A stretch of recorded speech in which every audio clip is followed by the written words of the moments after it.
And if you're ready, you can take over my screen and the floor is yours. Yes, thank you very much, Sophie. Yes, so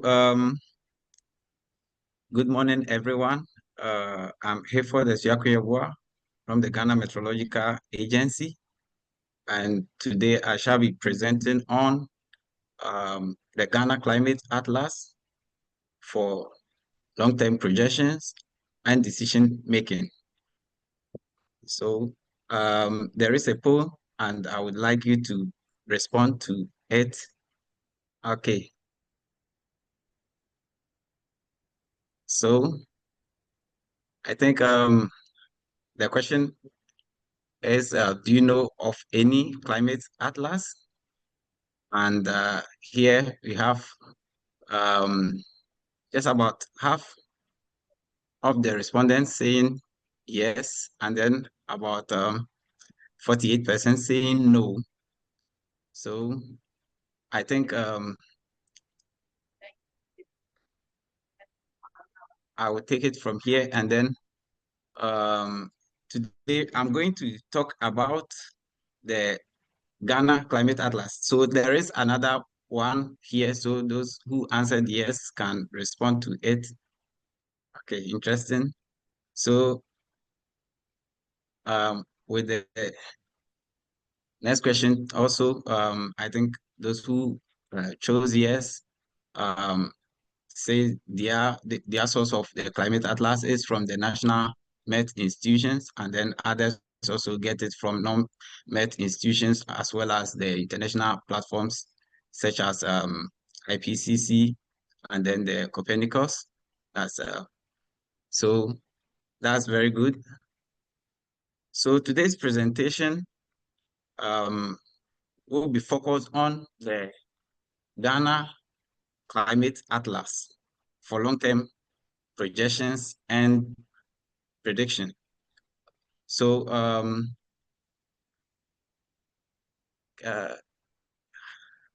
let me see. Yes.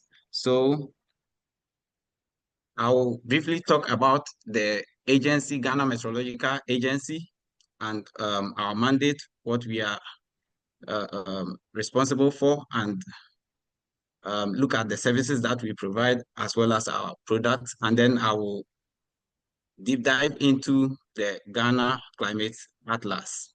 So the Ghana Meteorological Agency is a state institution that is mandated by law.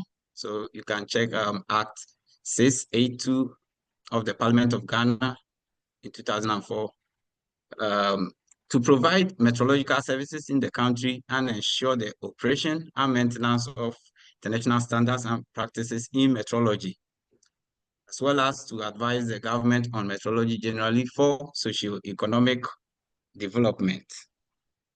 So the agency has the mission to provide efficient weather and climate services for socio-economic development of Ghana. And then it has the vision to become the lead meteorological service provider in the sub-region, and is right on course to achieving this. The agency provides a lot of a wide range of climate services, and it's good as it talked about climate services today earlier, and here is about the use of climate data information and knowledge to assist decision making.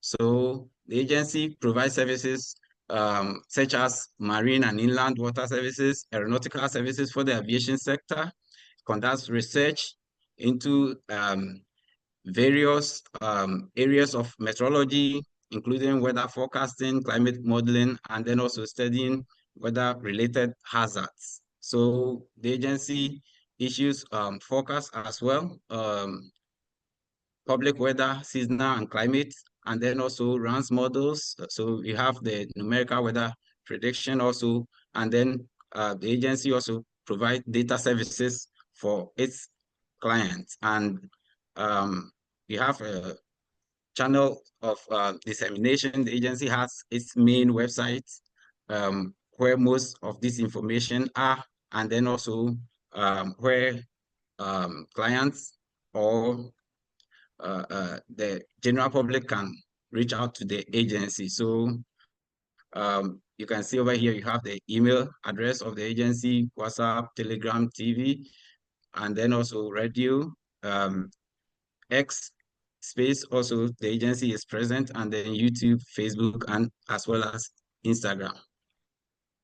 The agency provides forecasts on various timescales, ranging from hour, week, day, week, month, season, year, decade, and century. So now we have what we call the nowcast or weather warning. So the nowcast is 6-hourly weather forecast that the agency issues during the day.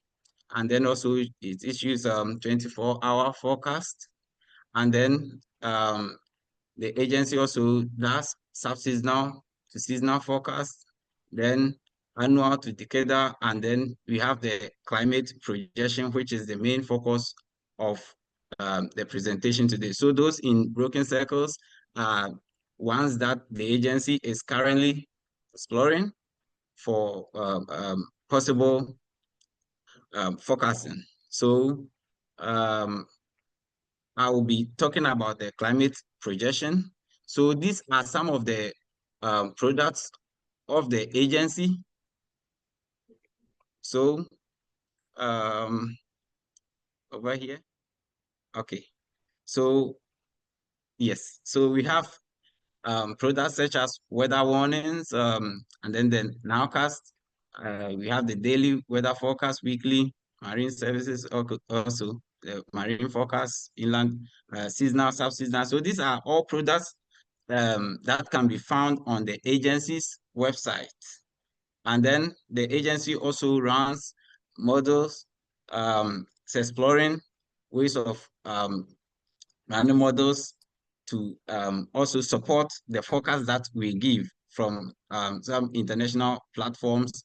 And these models allow the agency to give high resolution forecast. For instance, the agency runs the WAF model at the domain 2 gives about 4-kilometer resolution. And then also the Wave Watch 3 for marine forecast. And then as well as the climate predictability tool, and also the PyCPT for monthly and seasonal forecasting. And the newest addition is the Climate Atlas, which is helping the agency to give long-term projection about climate.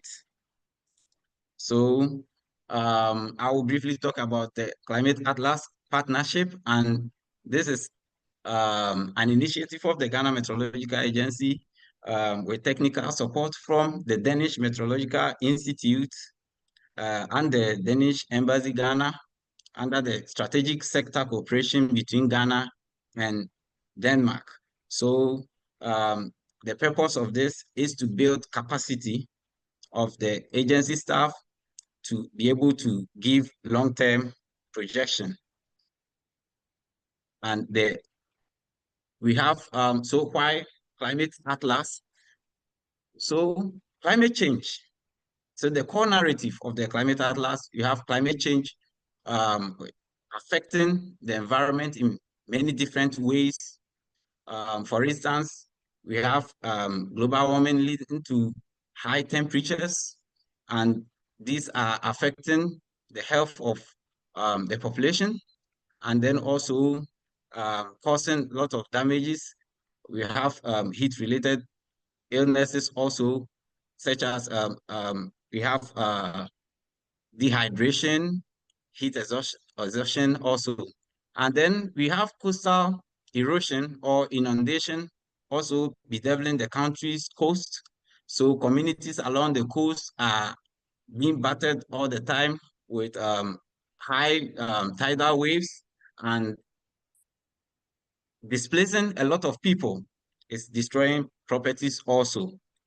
And then also we have erratic rainfall causing drought conditions. Just last year, there was this prolonged dry spell, which caused a lot of devastation and threatened food security, prompting the government to take measures, and it involved a lot of costs, huge costs. So you can see over here, just last year, the finance minister requested 500 million Ghana cedis from the contingency fund to tackle the drought that was caused by the long dry spell. And then also we have floods, which is destroying properties, damaging infrastructure, and then also halting economic activities. And you can't quantify it. It's also claiming lives and displacing people.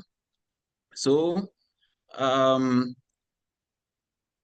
the Ghana Climate Atlas, looking at all of these impacts, the Ghana Climate Atlas is going to serve as a user-friendly and interactive tool that illustrates how Ghana's climate is expected to change over the coming years.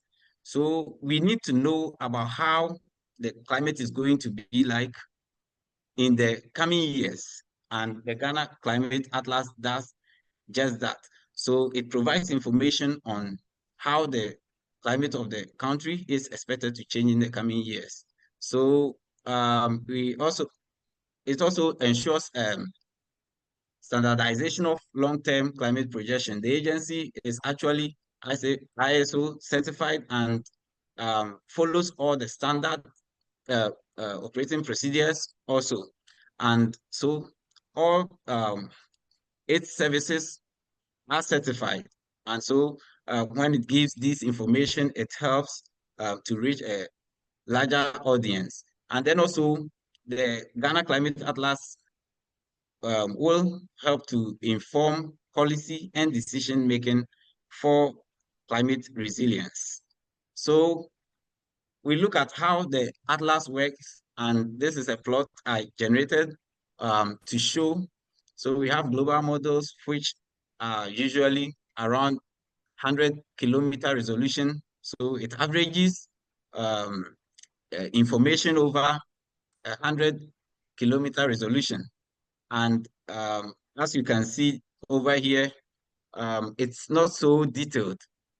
But then we have also the regional models, which are downscaled version of the global models, and these give at least a little bit of details.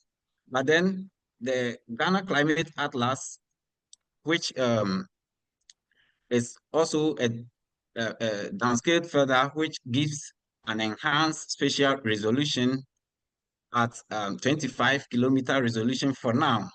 So it uses the CAPI code, which is developed by the DMI, the Danish Meteorological Institute. And this is an open source and flexible framework that allows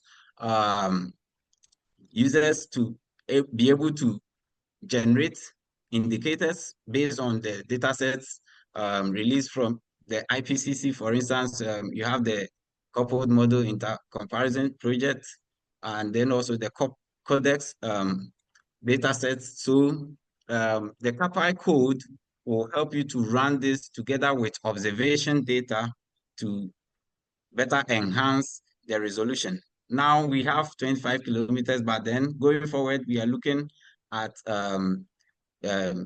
even higher resolution per the dataset we are currently working on to update the atlas. So this is from, by the way, this is just the worst case scenario dataset that I picked from the IPCC, and this is from the Climate Atlas of Ghana. So the CAPI code also allows you to average these details over the district shape file to be able to give district level forecast or climate projections. So when you go to the agency's website, we have a space for the Climate Atlas. However, the agency is working on some back-end settings, and so will be available soon. So I'm sure in no time, users will be able to access this product from our website. So currently, the results have been generated. However, it's not live on our website, but then the agency is racing against time to make sure it is shown, because it is the most important part to ensure that it becomes an interactive tool that outsiders or users can access it at their comfort, and then get their own story about how climate is changing. So we have the Climate Atlas contains climate indicators. In the first results that we showcase to our stakeholders, we have built so far 5 indicators. So we have the average annual temperature, we have the average seasonal temperature, and then also projections for total annual rainfall, and then total seasonal rainfall, and then also sea level rise. So in the Atlas, information on these indicators are available. We are updating them as well. And then the Atlas also gives opportunity to see the emission scenarios. I remember, I think, Tinker talked about emission scenarios earlier, or Sophie, yeah, in one of our sessions, and it gives you the opportunity to see how emission scenario is going to pan out, and then also we have time periods.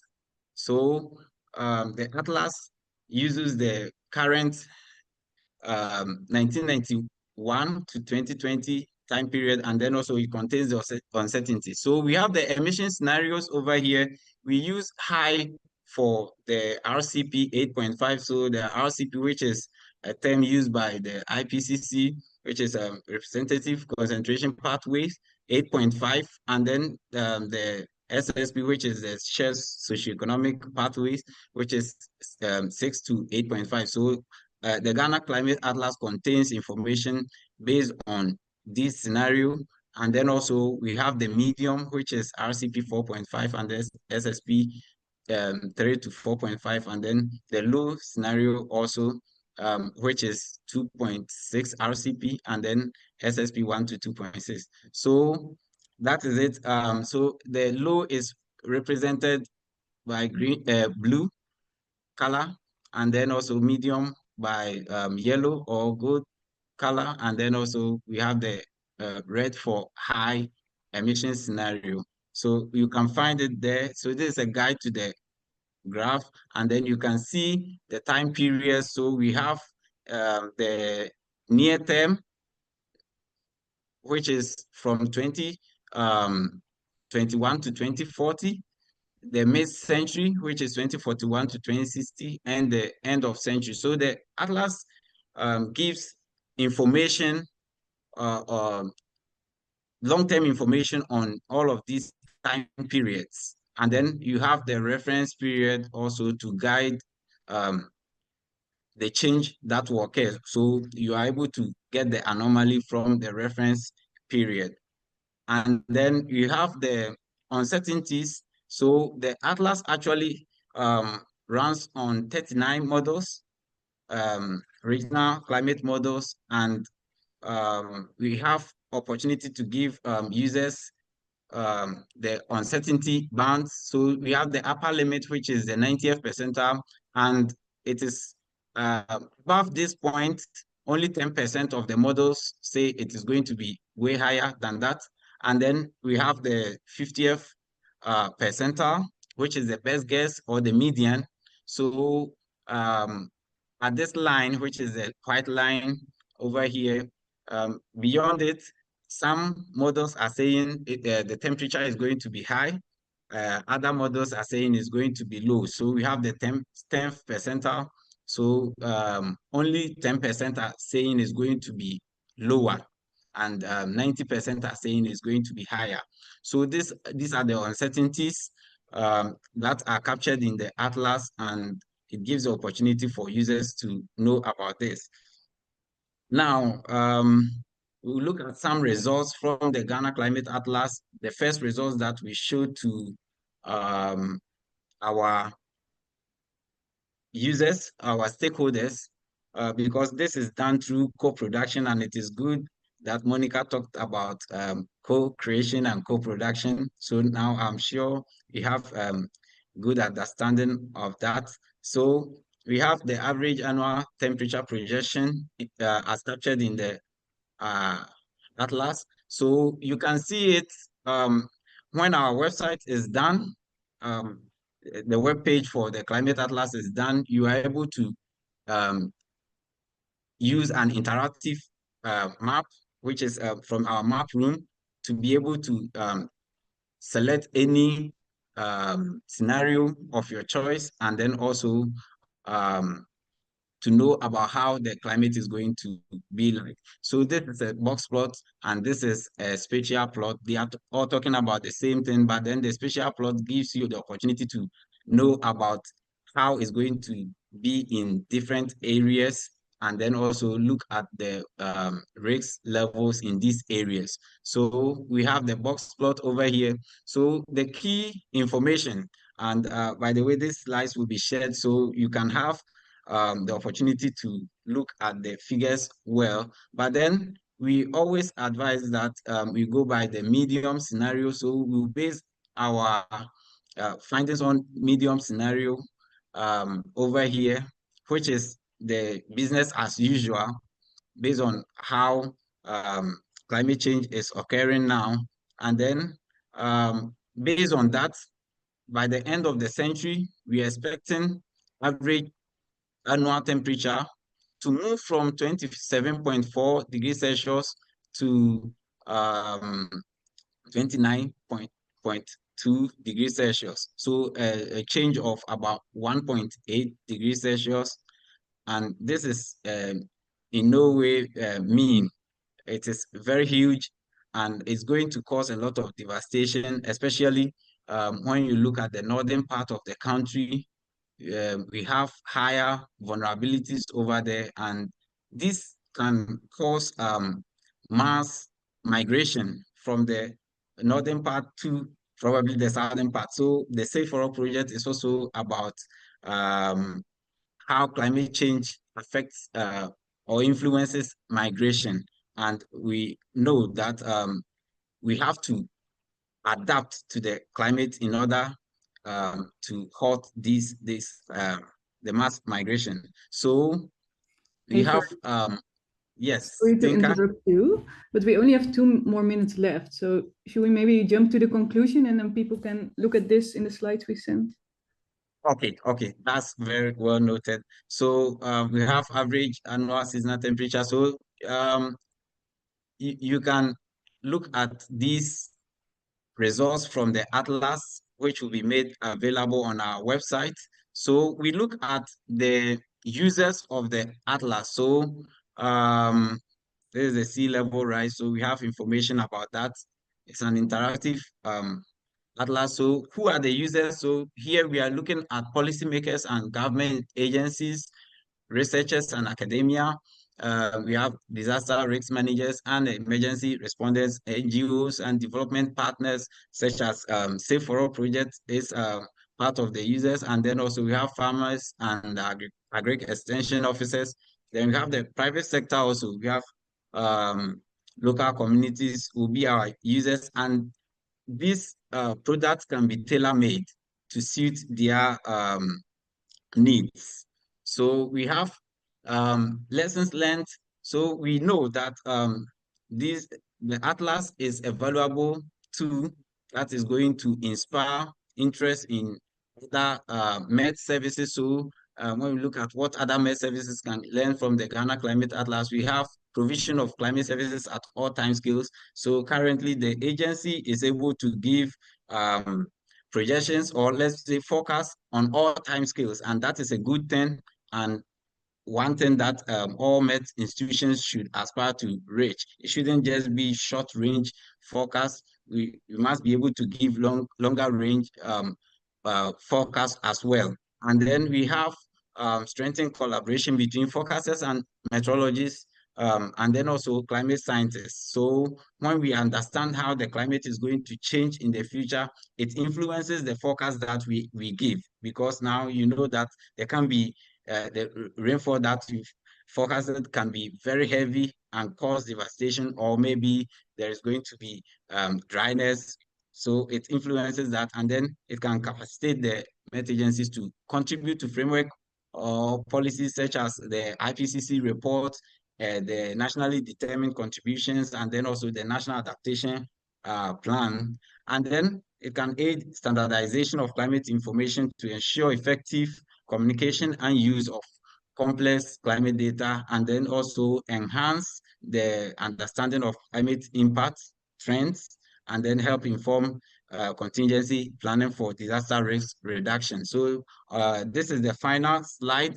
How the agency envisions the atlas in 5 years. We are expecting to see in 5 years' time an atlas which is an essential tool for decision making, and then also national adaptation to climate change. So we have an atlas in 5 years' time, which will integrate higher resolution observation data sets, as I talked about earlier. We are preparing a new set of data, observation data, which will help to improve the spatial resolution, and then also this will help to expand the coverage to the regional and district levels, and then also the atlas to serve as a go-to tool for climate smart planning, and then be able to provide tailor-made for all sectors. So in 5 years' time, we should be able to do this, and then the atlas will serve as a tool that will inform district and or regional level climate action plans, and then also to build user capacity to effectively use the atlas. Then we have the atlas inspiring support for broader regional climate initiatives. So other MES institutions can learn from what we have done over here, and then they can build on it, so they can aspire to also create to be able to give long-term projections. And I think GMET now has the capacity, and we are willing and ready to support all MET institutions that will be aspiring to get this done. Thank you very much, and I will look at some of the questions in the chat if there is.